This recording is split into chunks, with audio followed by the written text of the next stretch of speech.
Hello everyone, ನಾನಿವತ್ತು ನಿಮಗೆ ಉಪ್ಪಿಟ್ಟು ಹೇಗೆ ಮಾಡೋದು ಅಂತ ಹೇಳ್ತೀನಿ. ಉಪ್ಪಿಟ್ಟಲ್ಲೇನು ವಿಶೇಷತೆ ಅಂತ ಅಂದ್ಕೊಳ್ತಾ ಇದ್ದೀರಾ? ವಿಶೇಷತೆ ಇದೆ. ಏನು ಅಂದರೆ ಅದನ್ನು ನಾವು ಕುಕ್ಕರಲ್ಲಿ ಮಾಡಿದ್ದೀವಿ. ಫಸ್ಟು 3.5 ಲೋಟ ಆಗುವಷ್ಟು ರವೆನ ಹುರ್ಕೋಬೇಕು ಚೆನ್ನಾಗಿ. ಅದಾದಮೇಲೆ ಕುಕ್ಕರಲ್ಲಿ ಉಪ್ಪಿಟ್ಟು ಹೇಗೆ ಮಾಡೋದು ಅಂತ ನೋಡೋಣ.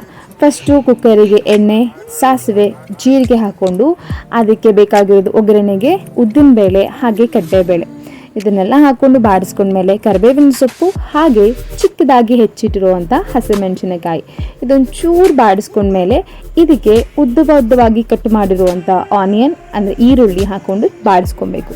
ಇದೊಂದು ಚೂರು ಬೆಂದಿದೆ ಅಂತ ಅಂದಮೇಲೆ ಸ್ವಲ್ಪ ಉಪ್ಪು ಹಾಕಿದ್ರೆ ಇನ್ನು ಬೇಗ ಬೆಂದ್ಬಿಡುತ್ತೆ.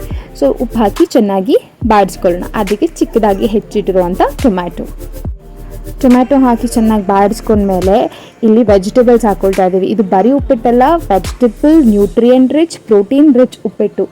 ಬೀನ್ಸು, ಕ್ಯಾರೆಟು ಹಾಗೆ ಚಿಕ್ಕದಾಗಿ ಹೆಚ್ಚಿರುವಂಥ ಪೊಟ್ಯಾಟೊ. ಪ್ರೋಟೀನ್ ಎಲ್ಲಿಂದ ಬರುತ್ತೆ ಅಂತ ಯೋಚನೆ ಮಾಡ್ತಾ ಇದ್ದೀರಾ?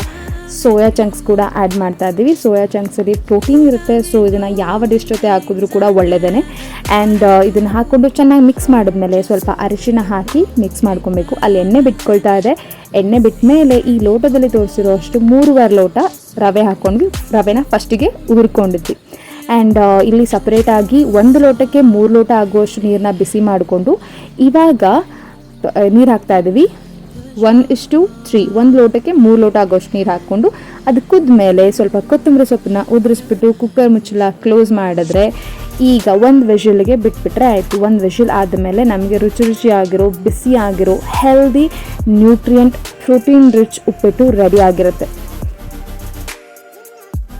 ನೋಡಿ, ತೀರಾ ಗಟ್ಟಿನೂ ಆಗಿಲ್ಲ, ತೀರಾ ತೆಳ್ಳಗೂ ಆಗಿಲ್ಲ. ಉಪ್ಪಿಟ್ಟು ಏನು ಟೆಕ್ಸ್ಚರಲ್ಲಿ ಇರಬೇಕು ಅದೇ ಟೆಕ್ಸ್ಚರಲ್ಲಿ ಆಗಿದೆ. ನೀವು ಇದನ್ನು ಮೊಸರು ಜೊತೆ ಹಾಕ್ಕೊಂಡು ತಿಂದರೆ ತುಂಬ ಚೆನ್ನಾಗಿರುತ್ತೆ. ಟ್ರೈ ಮಾಡಿ. ನಿಮಗೆ ಚೆನ್ನಾಗಿ ಅನ್ನಿಸ್ತು ಅಂದರೆ ಕಮೆಂಟ್ ಮಾಡಿ ಹೇಗಿತ್ತು ಅಂತ ತಿಳಿಸಿ. Thank you so much.